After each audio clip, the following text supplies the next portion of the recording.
ஒரு வயது முதிர்ந்த ஒரு முதியவரிடத்தில் பேசி கொண்டிருந்த பொழுது அவர் பகிர்ந்து கொண்ட காரியம், இன்றைய காலகட்டங்களிலே கிறிஸ்தவ நம்பிக்கை வளர்ந்து கொண்டே போகின்றது. நீங்கள் நிறைய புள்ளி விவரங்களை பார்க்கலாம். அங்கங்கே கிறிஸ்தவ நம்பிக்கை உடையவர்கள் வளர்ந்து கொண்டே போகின்றார்கள்.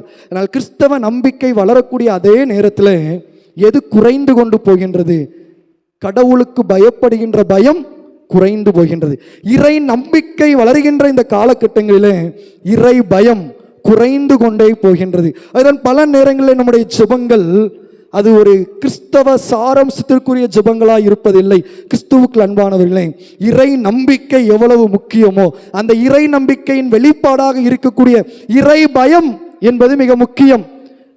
கிறிஸ்து இயேசுவை விசுவாசிக்கிறேன், நம்புகிறேன் என்று சொல்கின்ற நான் அவருடைய நாமத்திற்கு பயப்படுகின்ற பயம், அவருடைய ஆலயத்தை குறித்த பக்தி வினயம், பயம் செயலிலே வெளிப்பட வேண்டும். என்னுடைய செயல்பாடுகள் எப்படிப்பட்டதா இருக்கிறது? அது கர்த்தருக்கு பயப்படுகிற பயமா இருக்கிறதா? தீமையை வெறுக்கின்றதா இருக்கிறதா? அல்லது இந்த உலகத்தோடு வெத்த வேஷம் தெரிந்து உலகத்தானை போல வாழ்ந்து கொண்டு நானும் கிறிஸ்துவை நம்புகிறேன் என்று சொன்னால், நம் வாயினாலே கிறிஸ்துவை நம்புகிறோம் என்று சொல்லிவிட்டு நம்முடைய செயலினாலே மறுதலித்து கொண்டிருக்கிறோம். என்னுடைய வாயினாலே கிறிஸ்துவை நம்புகிறேன் என்று சொல்கின்ற நான், என்னுடைய செயல்பாடுகள் ஒரு கிறிஸ்தவனுக்குரிய, கிறிஸ்தவ மனிதனுக்குரிய குணாதிசயங்களாக வெளிப்பட வேண்டும். அப்படிப்பட்ட ஜெபத்தின் மீது ஆண்டவர் பிரியமுள்ளவராக இருக்கிறார். கிறிஸ்துவ